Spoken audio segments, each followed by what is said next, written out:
Greetings YouTube. So I'm playing with an idea of taking this old machete here, which is not in great shape. I picked it up cheap. Somebody spray painted it, I think probably to protect it, but I was just playing with the edge a little, and it looks like it was never properly sharpened, so it's going to take some work to get that done. And I was looking at it, and I think I can turn this into a glaive. Kind of a post-apocalyptic glaive, admittedly. And so to get that going, one of the first things I need to do is take off the scales, one of which has already been removed.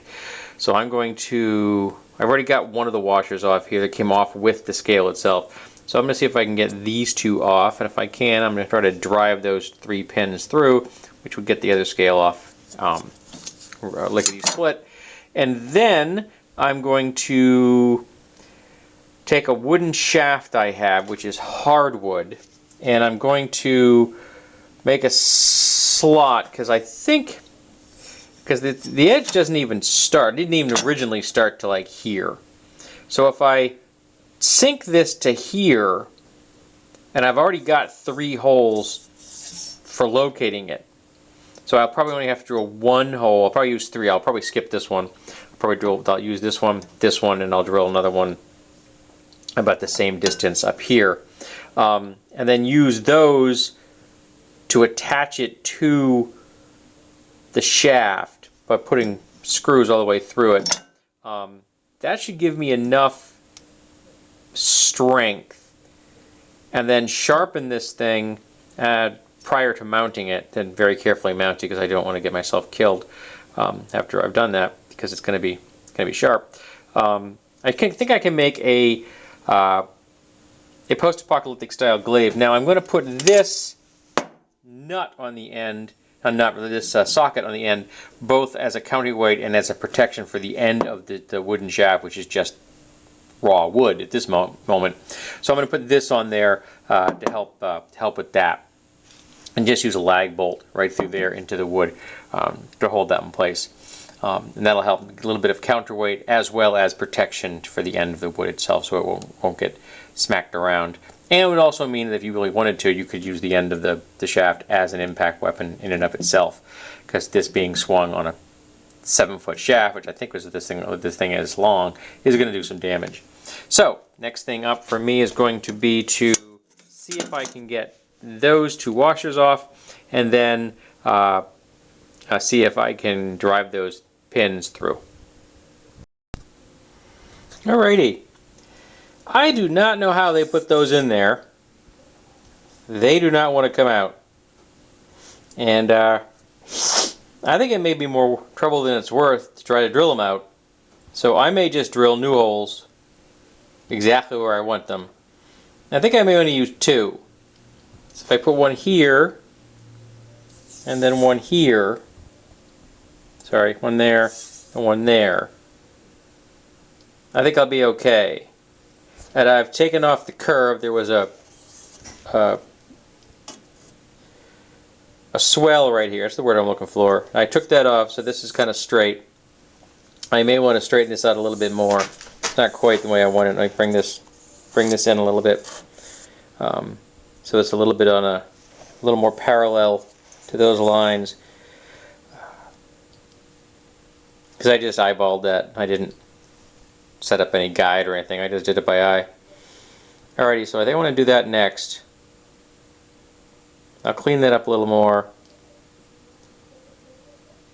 And then I'm going to see about drilling some holes in this. And I may use a new device I have never used before for drilling holes. We're going to see how it goes. Alrighty, I'm going to give a Blair Roto Broach sheet metal hole cutting kit a try, and this is what the bits look like. Alright, this is obviously not attached to anything at the moment, but when it's attached it looks like this.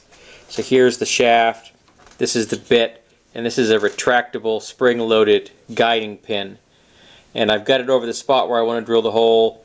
I'm going to put a dab of oil down there so I get a little lubrication, and we're going to give it a shot and see how well this works. I've never used this.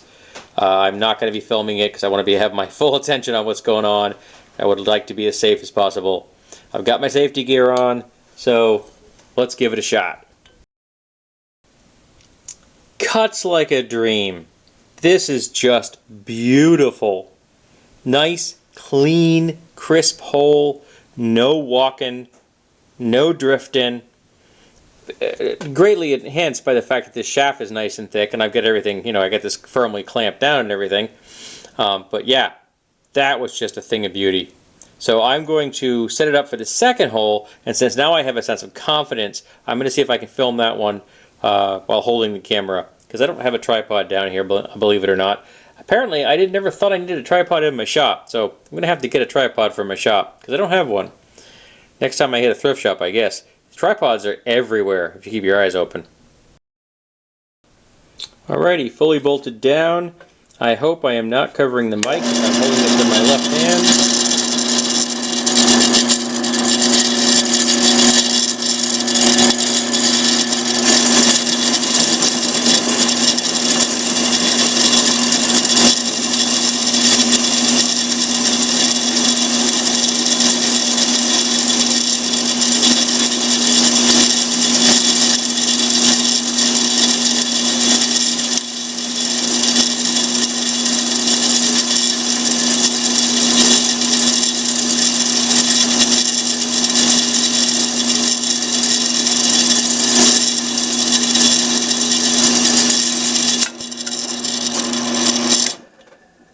I was being rather cautious on that. One thing I noticed after I cleaned the burrs off, the chips, no burr, nothing.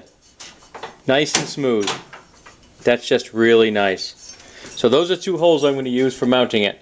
So now I need to get this cleaned up and then start working on the shaft. Alrighty, we're about to try something. I have drilled a relief hole in the shaft. Now I need to cut a slot to that relief hole so that the shaft will have a little bit of flex and have a space that I can fit the blade into. So I have set up my little bandsaw here, which I picked up for 15 bucks at a yard sale. It's a Delta. Delta's a good brand. But I have never tried what I'm about to do. So I got 2 clamps holding my piece of L bracket in place. So that's nice and secure. I think I have the distance correct, so that what I will do is I will cut a slot, then pull it back out, and then rotate it 180 degrees, and then put it back in, and hopefully that will give me the kerf, the width that I want. Doesn't have to be, this isn't laser surgery here, so it doesn't have to be perfect. Well, we'll see if I can get this to come out something reasonable. And it's on the floor for security. So I'll be working down here on the floor, but I think that's the safest way to do this so that I don't get hurt by knocking this thing around. So let's have a go. Clever idea, poor execution. My blade is too narrow. It twists. It began to go in at an angle. I can fix this. Don't worry. I'll figure out a way. But because it came at an angle, it started to bind. So what I need is a bigger bandsaw with a wider blade, probably like a 1/2 inch or maybe even 3/4 inch blade, to prevent it from deflecting while I'm trying to do what I'm trying to do. The little blade I've got here is like an 1/8 inch wide. It's just not that big enough. It's meant for smaller pieces of wood. It was worth a shot, though. You can't make a cake without breaking some eggs. Sometimes you got to try something to have it fail, so you can then come back and come up with a better idea. Alrighty, so here we have the mounted blade, and I actually ended up sharpening it while it was on the shaft because it was just easier, even though there was a bit of a vibration out here in the end while I'm doing that. And I used my angle grinder to do the rough work, and then I honed it up a little bit with my what is this thing called? Yeah, work sharp. I don't know with my work sharp, but it's not razor sharp, and I don't really need it to be razor sharp. It's nothing I'm ever actually going to use. This is an art project. It's just a usable art project. You can actually chop with this. You can actually slice with it, and it's currently attached to a 7-foot or 6-foot shaft. And I did end up putting that on the end as a counterweight and as a protection for the cap itself, the end of the shaft. Again, because I could not get that cut to work, what I did was I drilled this hole, and you can see that I'm not on center, because what I did is I eyeballed this, and I just cut straight down with a handsaw. And I mean, for eyeballing it, it wasn't too bad. I mean, I was only off a little bit. I was aiming for like kind of the edge, and I got to the edge. I just got a little bit further than the edge than I wanted. I then opened up this with my belt sander. I have a small belt sander over there. So I put the belt in here and then began to work it back and forth to open up this. And when I got it up a little more open, I then went back at it again with the saw and knocked off a little bit more than I had the first time, and then went back to the belt sander, and it was just working it back and forth, working it back and forth. A lot of work on the belt sander until I was able to get this in place.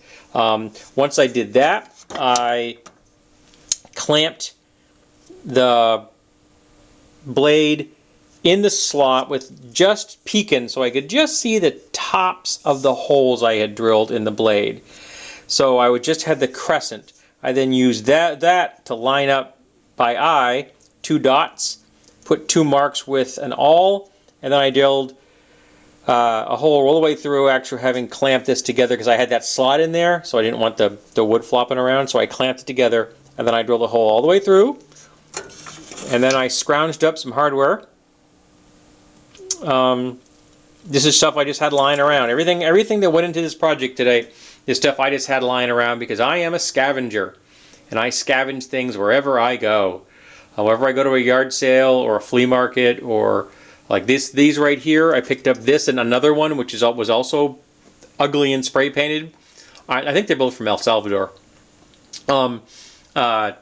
Another one kicking around, and that was, I think I paid $6 for both of them. So, you know, well worth that because it opened up the possibility, because it's vaguely glaive shaped. It's not perfectly glaive shaped, but you know, it's vaguely glaive shaped. And that's what I want. I was going for a post-apocalyptic glaive, and I got a post-apocalyptic glaive, and I think that this is going to be sturdy enough that it's not going to fall apart on me. So yes, I'm overall quite pleased with this build. I would like to see if I can get my wife to get me a picture of me holding it, because you can get a scale of what it looks like next to a person, but she's not here right now. She's off doing work stuff, because even though we are in the midst of a quarantine for the most part, she's doing work stuff today because she can do the work stuff alone. Social isolation. I still work. I'm still going to a factory every day, 5 days a week, because we need to make parts, because we help supply the rest of American industry with parts. So, you know, got to keep making parts. So, I'm quite happy with this, and this, I think this might even still qualify for Mike's Weapon Collector, Mike's $10 challenge, because I think everything in this combined cost me like $7. Now see, 3 for the blade, 2 for the shaft, that's 5. 1 for the 6. Yeah, $7. This was a $7 project. I'll tell him that. He'll see this video. And he can know that this was another one that actually qualifies for his $10 challenge. The one that I did for the actual challenge should have already gone up. I put it up on March 24th, 2020. I don't know when he's going to put it up. But yes, so there you go. This is my post-apocalyptic glaive. I'm really quite happy with the overall success of the build. And like I said, if I can get a still out of this, I will.